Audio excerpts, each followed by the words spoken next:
Single attempt में clear हो जाए। तो very important session and videos हम लगातार आपको प्रोवाइड कर रहे हैं। तो आज इस सेशन में भी हम आपको एक वेरी इंपॉर्टेंट जो इन्फॉर्मेशन है, एक वेरी इंपॉर्टेंट जो सेशन है वो आपके लिए रहने वाला है। तो हम लगातार जो सक्सेसफुल बैंकर्स हैं जिन्होंने अपना जीआईबी का एग्जाम क्लियर किया है या सीआईबी का एग्जाम क्लियर किया है, उनकी सक्सेस स्टोरीज आपके साथ में रेगुलर बेसिस पर शेयर कर रहे हैं, जहां से आप आइडिया ले सकते हैं कि कैसे मुझे अपनी प्रिपरेशन को आगे बढ़ाना है। अगर आप भी कुछ इस तरह की डिफिकल्टीज फेस कर रहे हैं या अपनी जो पर्टिकुलर स्ट्रेटजी बनाना चाहते हैं अपने एग्जाम को क्लियर करने के लिए, तो इन सभी सेशन को देखकर, इन सभी जो सक्सेसफुल स्टोरीज हैं इनको देखने के बाद में आप अपनी जो स्ट्रेटजी है वो बना सकते हैं एंड अपने आप को मोटिवेट भी कर सकते हैं कि अगर जो हमारे साथ में कनेक्ट हुए हैं बैंकर्स, वो अगर पास कर सकते हैं, सक्सेसफुल हो सकते हैं, तो हम भी कर सकते हैं यहाँ पर। तो इसी कड़ी में आगे बढ़ते हुए आज हमारे साथ में स्पेशल गेस्ट हैं एंड चलिए मिलते हैं उनसे। मिस्टर दिव्यांशु चौधरी जो वर्किंग हैं पंजाब नेशनल बैंक में और पोस्टिंग है वेस्ट बंगाल में। तो उन्होंने अभी हाल ही में अपना जीआईबी का एग्जाम क्लियर किया है। तो समझ लेते हैं कि कैसे उन्होंने जीआईबी के एग्जाम की प्रिपरेशन की, कैसे तैयारी की, अड्डा 24/7 के बारे में उनको कैसे पता चला कि ऑफिसर्स अड्डा 24/7 पर जीआईबी के एग्जाम की, सीआईबी के एग्जाम की प्रिपरेशन कराई जाती है, समझ लेते हैं। दिव्यांशु जी, वेलकम है आपका इस सेशन में एंड बहुत सारे बैंकर्स हमारे साथ में जुड़े हुए हैं, बहुत सारे बैंकर्स हमारे साथ में कनेक्ट हैं। अभी आपने हाल ही में जीआईबी का एग्जाम क्लियर किया है, वो आज जानना चाहते हैं कि आपने कैसे तैयारी की, कैसे प्रिपरेशन की और किन चीज़ों के ऊपर हमें फोकस करना चाहिए यहाँ पर सो दैट हमारा exam first attempt single attempt में क्लियर हो जाए। तो सबसे पहले तो आप अपने बारे में बताइए कुछ। थैंक यू सर, बहुत बहुत धन्यवाद अड्डा की टीम की तरफ से मेरे को यहाँ वेलकम करने के लिए। और मेरा नाम दिव्यांशु है और मैं पंजाब नेशनल बैंक से एसोसिएटेड हूँ और वेस्ट बंगाल में पोस्टेड हूँ। तो मैंने बैंक 2020 में ज्वाइन किया था। तो उसके बाद इनिशियल फर्स्ट ईयर मेरा ट्रेनिंग था। ट्रेनिंग पीरियड में मैं थोड़ा अलग अलग जगह पोस्टिंग थी, तो मैं जेआईबी या सीआईबी के बारे में उस टाइम नहीं सोच पाया। आफ्टर मेरा फर्स्ट पोस्टिंग हो गया वेस्ट बंगाल में, तो देन मेरा प्लान था कि ठीक है फर्स्ट अटेम्प्ट में जेआईबी एंड सीआईबी क्लियर करना है। और पोस्टिंग के बाद मेरे को ये फील हुआ कि ऑफिस के साथ प्रिपरेशन करना एक बहुत बड़ा टास्क है। और जब मैंने यूट्यूब पे थोड़ा और गूगल थोड़ा सर्च किया, मेरे को मतलब वन एंड ओनली एक ही सोल्यूशन नज़र आया, अड्डा 24/7। और एक डेडिकेटेड जो यूट्यूब चैनल है ऑफिसर्स 24/7, उसके बारे में पता चला। बहुत ही अच्छे से प्लेलिस्ट बना रखी है, टॉपिक वाइज कंटेंट प्रोवाइड किया हुआ है। तो मैंने कुछ वीडियोस को देखा, अलग अलग जो फैकल्टीज़ है, आपके वीडियोस देखे, प्रियांशु मैम के वीडियोस देखे, तो मेरे को लगा कि ये तो बहुत अच्छा कंटेंट प्रोवाइड कर रहे हैं फ्री ऑफ कॉस्ट और पूरा सिलेबस कवर कर रहे हैं यहीं पर ही। तो और मतलब मेरे को ये भी महसूस हुआ कि अगर आपके कंसेप्ट्स थोड़े इंटैक्ट हैं, आपने थोड़ा अच्छे से ट्रेनिंग जो पार्ट है और अपना काम अच्छे से कर रहे हैं, तो ये यूट्यूब वीडियोस अच्छे हैं। अगर आपका थोड़ा कुछ बेसिक्स के इशू हैं तो पेड क्लासेस में और डिटेल में उसको पढ़ाया जा रहा है। तो मेरे को लगा कि मेरे बेसिक्स इंटैक्ट है, इसी से करते हैं प्रिपरेशन। और टाइम भी बहुत ही लिमिटेड होता है, शाम को ऑफिस के आने के बाद बहुत ही हेक्टिक होता है। तो स्टार्ट किया प्रिपरेशन करना, थोड़ा थोड़ा वीडियोस धीरे धीरे स्टार्ट किया। और लास्ट में जब एग्ज़ाम से पहले मैराथन सेशन आया, तो मतलब ऐसा फील हुआ कि पूरा जो भी हमने प्लेलिस्ट में जो वीडियोस जो सब कुछ पढ़ा था वो पूरा रिवाइज हो गया है मैराथन सेशन में। और जब एग्ज़ाम दिया तो पूरा रेप्लिका एग्ज़ाम में क्वेश्चंस का वही मिला। तो मतलब ऐसा लगा कि हाँ, जो एफर्ट दिया, जो टीचर्स का एफर्ट था, फैकल्टीज़ का, ऑफिसर अड्डा 24/7 का, वो बहुत ही फ्रूटफुल, बहुत ही हेल्पफुल रहा। और मैंने अपने जो कलीग्स हैं उनको भी सजेस्ट किया, उन्होंने भी अप्लाई किया था मेरे साथ में। वो लोग थे जो मतलब छोड़ चुके थे कि मेरे को जेआईबी भी क्लियर करना है, वो उम्मीद छोड़ चुके थे, अपने अटेम्प्ट्स एग्जॉस्ट हो गए थे, वो दोबारा रजिस्टर भी नहीं करना चाहते थे। लेकिन मैंने उनको इंसिस्ट किया कि आप एक बार ट्राई कीजिए, कंटेंट काफ़ी अच्छा है, बहुत अच्छे से पढ़ा रहे हैं और दिक्कत नहीं होगा, आप एक बार ट्राई कीजिए। उन्होंने ट्राई किया। फर्स्ट अटेम्प्ट में मेरे 4 to 5 कलीग्स मेरे ऑफिस के ही उन्होंने क्लियर किया है और without any much burden on their free time बहुत ही स्मूथली, बहुत ही इजीली क्लियर किया है। और now they are thinking of clearing CIB in first attempt also. अच्छा, बहुत सारे बैंकर्स को हमने देखा है कि भाई आप सभी को पता ही है कि अगर हम बैंक की जॉब की बात करते हैं, तो काफ़ी हेक्टिक जॉब है ना। सुबह जिनकी पोस्टिंग ब्रांच में है, स्पेशली सुबह ब्रांच में पहुंचते हैं, शाम तक कस्टमर के साथ में डीलिंग होती है। बहुत सारे बैंकर्स की ये क्वेरी रहती है कि टाइम नहीं मिल पाता तैयारी करने के लिए। तो आपने टाइम को कैसे मैनेज किया? आपने मॉर्निंग में अपनी प्रिपरेशन की या इवनिंग में प्रिपरेशन की, या दोनों टाइम पर आपने यहाँ पर समय लगाया प्रिपरेशन के लिए? एक्चुअली सबसे पहले मतलब ये बहुत अच्छा था ऑफिसर अड्डा 24/7 का, जो उनकी क्लासेस आती थी मॉर्निंग ऑफिस से पहले और शाम को ऑफिस के बाद, बहुत ही अच्छी तरह शेड्यूल की गई थी। तो मतलब मोस्ट ऑफ द टाइम मैं लाइव क्लासेस अटेंड नहीं कर पाता था, मोस्ट ऑफ द टाइम मैं रिकॉर्डेड वीडियो ही देखता था। मॉर्निंग में थोड़ा मतलब मेरे को दिक्कत होती थी, इवनिंग का टाइम मैं अच्छे से स्पेंड करता था, जितना कंटेंट मैं देख सकता हूँ, जो भी क्वेरीज है उनको मैं उसी टाइम में अच्छे से डील करता था। और मतलब बहुत अच्छा था वो कि शाम के समय आप ऑफिस से आके थोड़ा फ्री माइंड से अच्छे से वीडियोस देखें, और बहुत हेल्पफुल था। ओके। बहुत सारे जो एस्पिरेंट्स हमारे साथ में ऑफिसर्स अड्डा 24/7 यूट्यूब चैनल पर कनेक्ट हैं, जुड़े हुए हैं, फेसबुक पर भी हमें देख रहे हैं। कई बार बहुत सारे एस्पिरेंट्स का हमने ये देखा है कि उनकी तरफ से क्वेरीज आती रहती है, क्वेश्चंस आता रहता है कि केस स्टडी कराइए, केस स्टडीज की हमें प्रैक्टिस करनी है, एंड कॉन्सेप्ट क्लियरिटी के ऊपर उतना फोकस नहीं करते। आपको क्या लगता है, जब आप एग्जाम देने गए थे, जब आपने पीपीबी का एग्जाम दिया, उसके बाद एएफबी का एग्जाम दिया, एलआरबी का एग्जाम दिया, क्या कॉन्सेप्ट क्लियरिटी कितना इंपॉर्टेंट रोल प्ले करती है? देखिए, मेरे को ऐसा फील हुआ कि जो आपने ग्रैस्प किया है, जो नॉलेज, जो कॉन्सेप्ट आपने गेन किया है, कोई ऐसा क्वेश्चन भी अगर आपके सामने आता है जो आपने पहले उससे रिलेटेड आपको नहीं पता, लेकिन आपके कॉन्सेप्चुअल क्लैरिटी बहुत अच्छी है, तो आप बहुत इजीली उसको टैकल कर सकते हैं।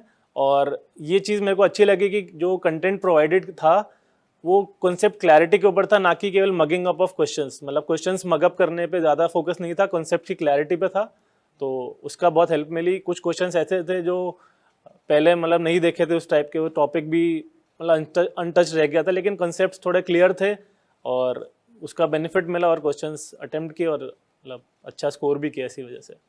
ओके। अच्छा, एक बहुत सारे जो स्टूडेंट हैं, जो जितने भी एस्पिरेंट स्टूडेंट क्या बोलें, सभी एस्पिरेंट्स हैं जो जीआईबी एंड सीआईबी की प्रिपरेशन कर रहे हैं, तैयारी कर रहे हैं, एंड अगर हम लोग बात करते हैं कि कॉन्सेप्ट, जैसे हम लोग कहते हैं कि भाई पहले अपना कॉन्सेप्ट क्लियरिटी के ऊपर फोकस कीजिए, कॉन्सेप्ट इज पावर, हम एक हमेशा अपने सेशन में यूज भी करते हैं, concept is power, concept clarity के ऊपर फोकस करो, उसके बाद में क्वेश्चंस की प्रैक्टिस कीजिए। क्या आपने मॉक टेस्ट की जो प्रैक्टिस की है, क्या मॉक टेस्ट लगाए हैं एग्जाम से पहले?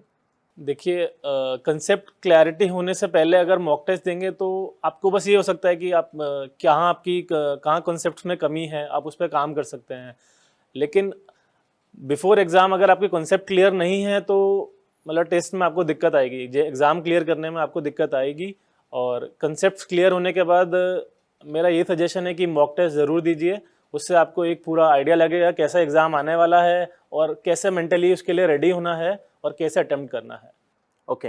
तो जितने भी एस्पिरेंट्स कैंडिडेट्स हमारे साथ में जुड़े हुए हैं भाई, सबसे पहले आपको कॉन्सेप्ट क्लियरिटी के ऊपर फोकस करना है और उसके बाद में क्वेश्चंस की प्रैक्टिस करनी है, फुल लेंथ मॉक टेस्ट लगाने हैं।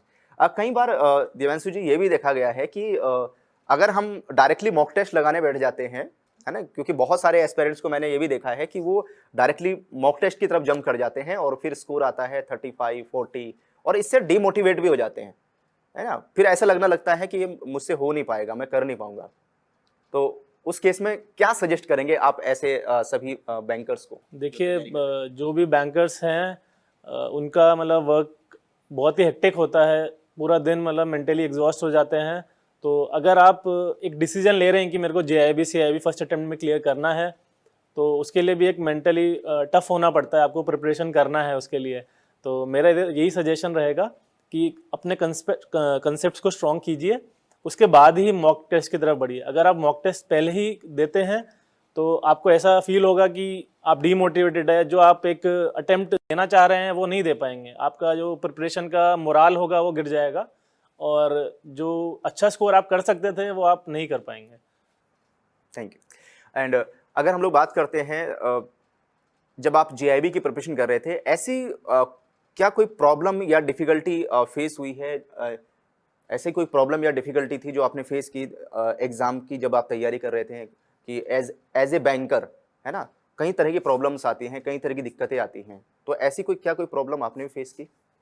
देखिए, मतलब एग्ज़ाम पॉइंट ऑफ व्यू से, प्रिपरेशन पॉइंट ऑफ व्यू से, जब मैं फर्स्ट अटेम्प्ट दे रहा था, मेरा सेकंड अटेम्प्ट में क्लियर हुआ था क्योंकि थोड़ी मेरी हेल्थ इश्यूज़ था, उसकी वजह से मेरा प्रिपरेशन हो चुका था, लेकिन मैं अटेम्प्ट दे नहीं पाया उसी वजह से।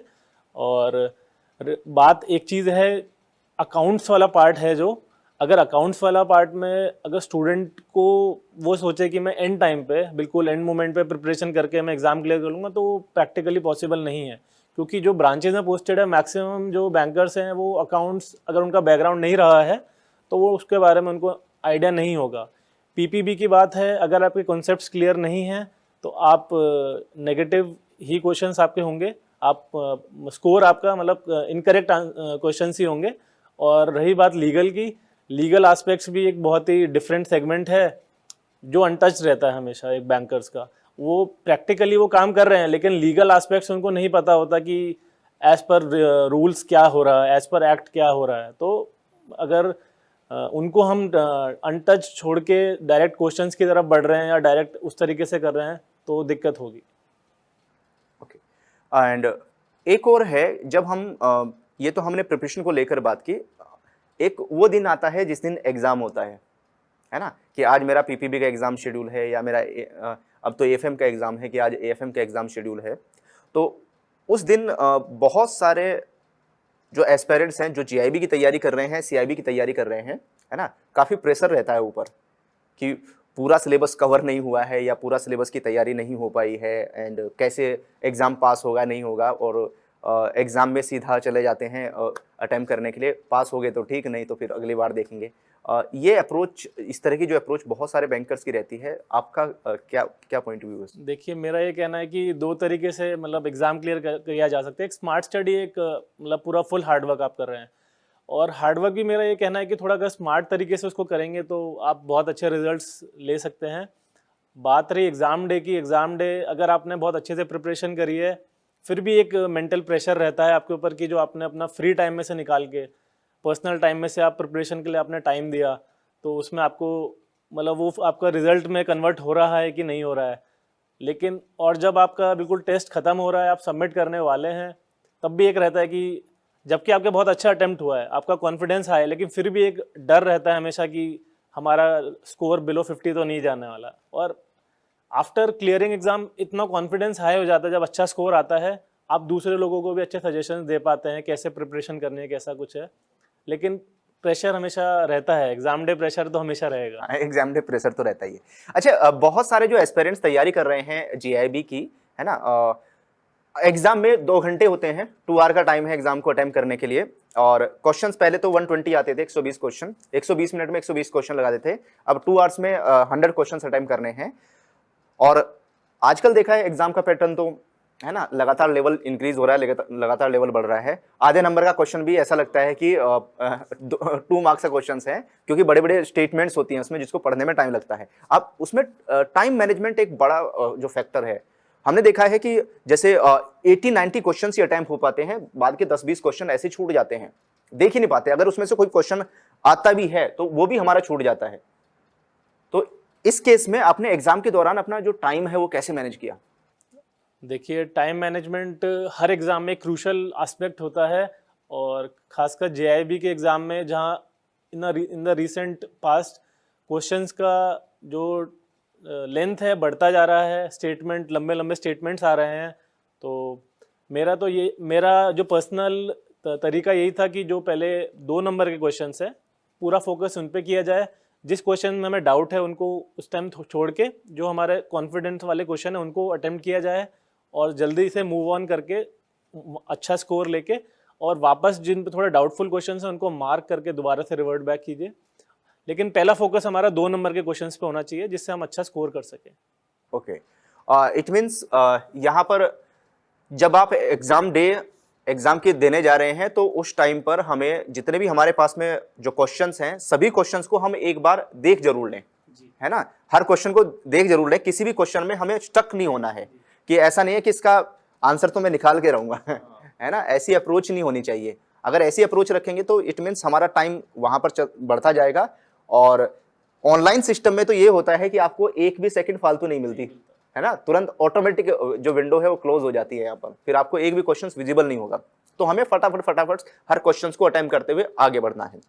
अच्छा दिव्यांशु जी, एक बहुत सारे लोगों की, बहुत सारे जो एस्पिरेंट्स जो जीआईबी की प्रिपरेशन कर रहे हैं, उनकी क्वेरी ये भी रहती है कि स्टडी मटेरियल में किस चीज के ऊपर फोकस करें, है ना। आजकल इंटरनेट का डिजिटल एरा है, बहुत सारे रिसोर्सेस हैं पढ़ने के लिए, है ना। टेलीग्राम चैनल है, यूट्यूब है, फेसबुक है, उसके बाद में व्हाट्सएप बहुत सारे ग्रुप बने हुए हैं, गूगल है, गूगल सर्च करके बहुत सारी पीडीएफ सर्कुलेट होती रहती है। और इससे क्या होता है कि हमारा जो माइंड है वो कई जगह लग जाता है। ये भी हमने डाउनलोड कर लिया, ये भी कर लिया, ये भी कर लिया, बहुत सारी वीडियोज इकट्ठी कर ली, और फिर पढ़ने बैठते ना ये हो पाता है ना वो हो पाता है। आपको क्या लगता है कि हमें अपने जो रिसोर्सेस हैं वो लिमिटेड रखने चाहिए या मल्टीपल रिसोर्सेस का यूज करें? देखिए, आपका कहना सर बिल्कुल सही है। सोशल मीडिया में इस समय मतलब डिस्ट्रैक्शन ज़्यादा हो रहा है, तो मतलब मेरा तो यही कहना है कि सबसे पहले रिसोर्सेज देखिए, उसमें से शॉर्टलिस्ट कीजिए, और फिर बिल्कुल डिस्ट्रैक्ट होने की ज़रूरत नहीं है। उसी रिसोर्सेज पे फोकस कीजिए और उसी से अपना बेस्ट निकालने की कोशिश कीजिए। और अगर जो मैक्सिमम जो जेआईबी सीआईबी के एस्पिरेंट्स हैं, मैक्सिमम यंग बैंकर्स हैं, तो सब डिजिटली बहुत ही साउंड है। तो यूट्यूब वीडियोस हुए या पेड क्लासेस, एज पर जैसा आपका अप्रोच है उस पर, तो उस पर जा सकते हैं। या फिर थोड़े जो ओल्ड बैंकर्स जो अभी ट्राई करना चाह रहे हैं, तो जैसा आपको ठीक लगे, लेकिन आपका कंटेंट बहुत ही लिमिटेड होना चाहिए और बहुत ही कंसाइज होना चाहिए, जिससे आप उसको रिवाइज भी कर सकें। ओके, तो यहाँ पर एक बेनिफिट्स आप सभी के लिए ये है कि अगर आप जीआईबी एंड सीआईबी की प्रिपरेशन कर रहे हैं तो जीआईबी की पेड क्लासेस और सीआईबी की पेड क्लासेस भी अवेलेबल रहती हैं, जिसका लिंक इस वीडियो के पिन कमेंट में भी आपको मिल जाएगा। उसमें सबसे बड़ी बात यही है कि डिस्ट्रैक्शन नहीं होता, है ना। जैसे हम यूट्यूब पर भी कोई वीडियो देख रहे हैं तो सजेशन में इधर साइड में वीडियोज आती रहती हैं, और सजेशन में वही सारी वीडियोज आती रहती हैं जिसमें हम इंटरेस्टेड होते हैं, है ना। जैसे हमें कोई मूवी देखनी है, तो हमने कोई मूवी देखी तो उससे रिलेटेड हमारा सजेशन आता रहता है। अब हम अपनी जीआईबी की तैयारी कर रहे हैं और इधर सजेशन में हमें सामने मूवी भी आ रही है, तो हमारा जो ध्यान है यहाँ से डिस्ट्रैक्ट होकर वहां चला जाएगा, हम मूवी देखना स्टार्ट कर देंगे या कोई सीरीज देखना स्टार्ट कर देंगे। तो पेड क्लासेस में ये एक बड़ा बेनिफिट है कि वहां पर आपका डिस्ट्रैक्शन नहीं होता। आप क्लास देख रहे हैं तो क्लास में ही है, वहीं पर इन्वॉल्वमेंट है, एंड आपके साथ में जैसे आप प्रिपरेशन कर रहे हैं तो बहुत सारे बैंकर्स और जुड़े हुए हैं वहां पर, तो एक ग्रुप स्टडी भी चल रही है, तो ये बेनिफिट मिल जाता है, एक फायदा मिल जाता है। अच्छा दिव्यांशु जी, क्या लगता है कि अब की बार जो नेगेटिव मार्किंग रिमूव हुई है उसका कितना बेनिफिट मिलने वाला है? आप तो जब आपका जीआईबी का एग्जाम क्लियर हो गया, आप सीआईबी की तैयारी कर रहे हैं, सीआईबी की प्रिपरेशन करने के लिए आगे बढ़ेंगे, क्या फील हो रहा है नेगेटिव मार्किंग हटने के बाद? देखिए, जब रिवाइज गाइडलाइंस आई थी, नेगेटिव मार्किंग इंट्रोड्यूस हुई, तो ऐसा फील हुआ कि कैसे होगा, क्या करेंगे। लेकिन ये कॉन्फिडेंस आ कि ठीक है, अच्छा कंटेंट मेरे को पता है, मेरे पास है अच्छा कंटेंट, मेरे पास अवेलेबल है ऑफिसर अड्डा का 24/7 का, तो ज़्यादा टेंशन की बात नहीं है। रिवाइज जो सिलेबस है उसके अकॉर्डिंग वो कंटेंट पूरा लेके आएंगे। लेकिन आफ्टर रिमूविंग जो नेगेटिव मार्किंग हटी है, उसके बाद मेरा सजेशन सारे बैंकर्स को यही है जो जेआईबी या सीआईबी जो भी प्रिपरेशन कर रहे हैं, give your best in this attempt only. हो सकता है नेक्स्ट अटेम्प्ट में मोस्ट प्रोबेबली वापस से आईआईबीएफ नेगेटिव मार्किंग को इंट्रोड्यूस कर सकता है, तो give your best in this attempt only. Okay, तो आपको भी ऑल द बेस्ट आपके सीआईबी के एग्जाम के लिए। अच्छा, चलते चलते कोई सजेशन, जितने भी बैंकर्स, जितने भी एस्पिरेंट्स कैंडिडेट्स जीआईबी सीआईबी की तैयारी कर रहे हैं, उनके लिए कोई सजेशन, कोई ऐसा पॉइंट आप सजेस्ट करना चाहेंगे कि जैसे मैंने जीआईबी का एग्जाम क्लियर किया है, आप भी अपना जीआईबी का एग्जाम क्लियर कर सकते हैं? देखिए, मेरा सजेशन सभी बैंकर्स से यही है कि जो उनकी वर्क लाइफ बैलेंस है वो धीरे धीरे इम्बैलेंस की तरफ जा रहा है। मतलब वर्क बहुत हेक्टिक हो जाता है, मेंटली फिजिकली बहुत थक जाते हैं। तो एक फोकस और एक इंथुजियाज्म आपको अपने अंदर रखना पड़ेगा, क्योंकि आप ये चाहेंगे कि बिल्कुल जब मई या जून में एग्ज़ाम हो रहा है तभी आप बिल्कुल कोई भी वीडियोस या कुछ कंटेंट देख के आप क्लियर कर लेंगे। आज की डेट में बिल्कुल भी पॉसिबल नहीं है। आपको कंटिन्यूसली थोड़ा थोड़ा एफर्ट करना पड़ेगा, डेली 1 to 2 आवर्स देना होगा, जिससे आप बिल्कुल कॉन्फिडेंस हो सके कि आपका क्लियर होगा। और मतलब वर्क लाइफ के साथ एक पार्ट बनाना पड़ेगा अपनी पर्सनल लाइफ में, कि अगर आपको जेआईबी सीआईबी फर्स्ट अटेम्प्ट में क्लियर करना है तो अपनी एक लाइफ का पार्ट बनाना पड़ेगा। डेली थोड़ा थोड़ा आपको कंटेंट पढ़ना पड़ेगा। मतलब ये अभी जो फेलिसिटेशन प्रोग्राम हुआ है उसमें भी बहुत सारे जो बैंकर्स हैं उनका कहना यही था कि कंसिस्टेंसी बहुत ज़रूरी है, हमें डेली ज़रूर पढ़ना होगा। वरना क्या होता है कि मैं हमेशा बोलता हूँ कि अगर आपने प्रिपरेशन स्टार्ट की, आधे अधूरे मन से प्रिपरेशन स्टार्ट किए, तो मतलब फिर जब एग्ज़ाम देने जाएंगे वहाँ मार्क्स भी आधे अधूरे ही आते हैं फिर, है ना, फिर वो 50 क्रॉस नहीं होता, फिर 50 से नीचे नीचे रह जाते हैं। तो अगर हम अपनी जीआईबी की प्रिपरेशन स्टार्ट कर रहे हैं तो पूरे मन से शुरू करें। अगर आपने अपनी प्रिपरेशन को स्टार्ट किया है तो बस ऐसा मान के प्रिपरेशन को स्टार्ट करें कि यहाँ पर हमें अब की बार क्लियर करना ही करना है। थैंक यू दिव्यांशु जी हमारे साथ में कनेक्ट होने के लिए, जुड़ने के लिए, और अपना जो एक्सपीरियंस है वो सभी के साथ शेयर करने के लिए। जितने भी एस्पिरेंट्स कैंडिडेट्स जो जीआईबी की प्रिपरेशन कर रहे हैं, तो यहाँ से कुछ इंपॉर्टेंट पॉइंट कलेक्ट करके आप अपनी प्रिपरेशन को आगे बढ़ा सकते हैं। और अभी जो एग्जाम होगा मई जून 2023 में, नेगेटिव मार्किंग रिमूव हो गई है। तो मेरे अकॉर्डिंग, मेरे हिसाब से आपको अपने